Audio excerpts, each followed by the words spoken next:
dinas kesehatan. Nah, untuk meminta bahwa ini mohon untuk didata menjadi calon penerima dana program KIS atau KIP. Ya.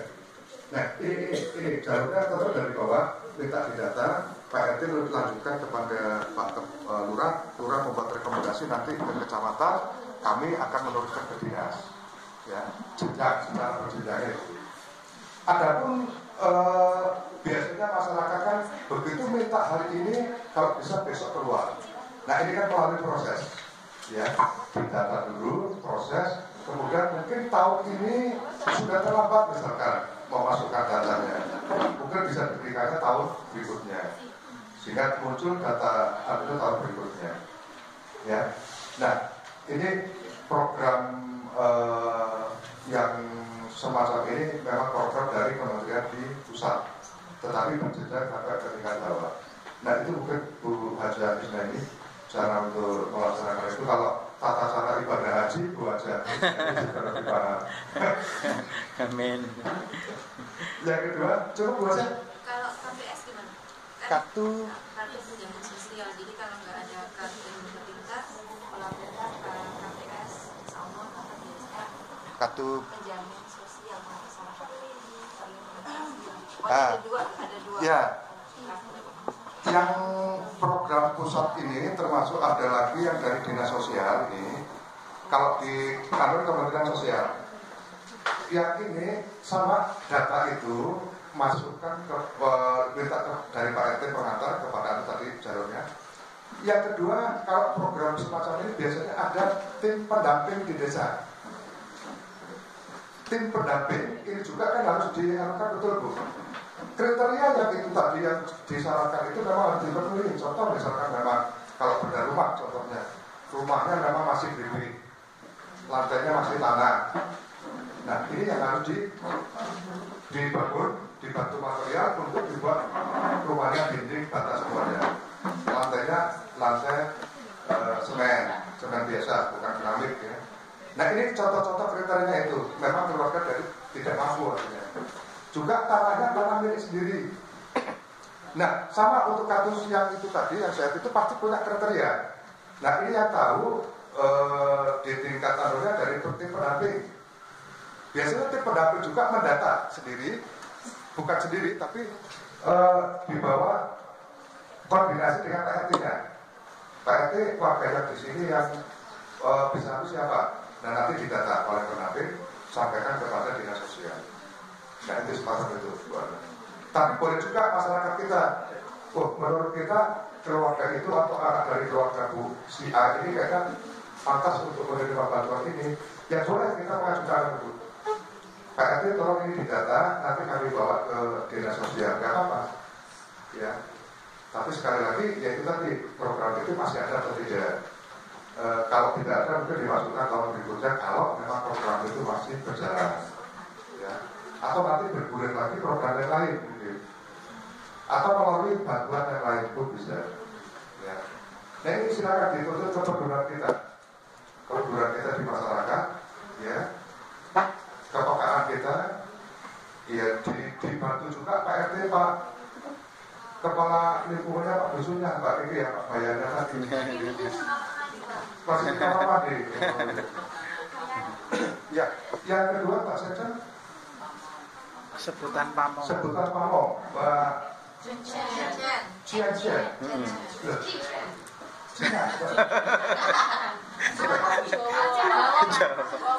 Cina atau Jawa? Campur. Kok Cian? Nah, Sekjen Cian. Itu menyebut pamong tadi ya. Nah, ya memang sering kita dengar. Coba nanti ketemu pamongnya. Ya kan sering kan biasanya coba ketemu Pak Pamongnya aja. Ini sama tadi yang menyebut lurah, kepala pokon, Pak Bayan, ya. Karena terbiasa lidah kita. Sesungguhnya yang disebut pamong itu adalah Pak RT, Pak Kepala Dusun, Kepala Lingkungan tadi itu disebut pamong. Oh jadi persatuan gitu ya? bukan persatuan, artinya Sebutan lain nama. Ketokohan. sebutan lain daripada Pak RT, Pak Bayan, Pak Kaling, tadi itu Pak Kepala Dusun di desa. Pamong, pamong itu bahasa Jawa sebetulnya. Zaman dulu menyebut itu pamong. Pamong itu yang mengemong, mengasuh, melindungi masyarakat. Pamong itu bahasa Inggris sebetulnya. Di desa dulu kan, oh temuin pamongnya aja. Pamongnya siapa? Ya Pak RT-nya, Pak Bayannya. Mestinya kalau kita mau menyebut, mau temuin aja Pak RT-nya dulu, misalkan dari bawah. Atau setelah itu temuin Pak Kepala Dusunnya, atau temuin Pak Kepala Lingkungannya. Ya, sebenarnya penyebutan itu, pamong itu bagian daripada RT, Kaling dan sebagainya itu tadi. Ya, paham Pak? Siap. Ya. Mau jadi pamong, Pak? Ya. Mau jadi tamong mungkin. Ya, terus yang ketiga, Tugas kasih terantip. nah tugas kasih terantip ini sebetulnya ada Pak Kasihnya, tadi Pak Umar yang naik itu Pak Umar itu kasih terantip. Ya. Kasih terantip itu tadi yang saya jelaskan keamanan dan ketertiban. Tetapi sesuai tupoksi, tugas pokok dan fungsi, ya, tupoksi. Ini terantip ini tugasnya ya di bidang keamanan ketertiban, yang kedua di bidang sosial kemasyarakatan. Contoh, Pak Ustadz Heri yang nanya ya? Iya. Ini Pak Ustadz Heri, kaitannya nanti dengan bidang Pak Ustadz ini. Terantip ini contoh, misalkan adanya pengajian, ya, pengajian, ini bidangnya tidak terantip. Ada bantuan-bantuan tadi yang KIP, BS, BS, BLM, BSN, kemudian bedah rumah. Ini sebenarnya yang mengkoordinasi ini adalah bidang kasih terantip. Ya, bidang keamanan, bidang sosial kemasyarakatan, ini bidangnya kasih terantip. Ya. Kegiatan keamanan lingkungan, pos kamling, ya. Nah, kemudian tadi ada Visi misi kecamatan. visi-misi kecamatan. Tadi sudah disebutkan Pak. Visinya terjemputan menjadi kecamatan Pringsewu yang beradab. Ya, tadi kan sudah disebutkan Bos Jadi ya. Oh, visi saya, oh bukan kecamatan. Nah, kecamatan sendiri adalah bagian daripada pemerintah di Kabupaten Pringsewu, maka tugas camat seluruh bidang hanya dibantu oleh para kasih tadi dan Pak Sekcam. Tugasnya di bidang pembangunan, pemerintahan, sosial kemasyarakatan. Di bawah semuanya dikoordinir oleh Pak Camat. Salah saya, visi-misi saya, bagaimana menciptakan Pringsewu itu bisa tadi itu di bidang pembangunannya, di bidang keamanannya, di bidang pemerintahannya semuanya maju. Caranya, setiap satu bulan sekali kantor kecamatan mengadakan yang disebut rakor, rapat koordinasi. Rapat koordinasi dilakukan dengan puspika. Tadi disampaikan unsur pimpinan kecamatan. Ada Pak Koramil, ada Pak Ramil, Pak Polsek. Kemudian dengan seluruh peran kepala tokoh dan lurah. Dan dinas instansi terkait tadi ada UPT kesehatan, UPT pendidikan. Pada saat rapat koordinasi itulah kita bahas. Kita sampaikan dari keamanan misalkan. Pak Kapolsek kemarin di pasar Pringsewu ada toko yang dicuri misalkan.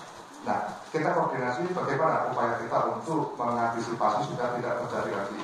Misal, kita buatkan surat kepada masyarakat melalui Pak Lurah, Kepala Tokoh untuk mengaktifkan siskamling kembali misalkan. Nah, ini upaya kita. Di bidang kesehatan misalkan terungkap di situ.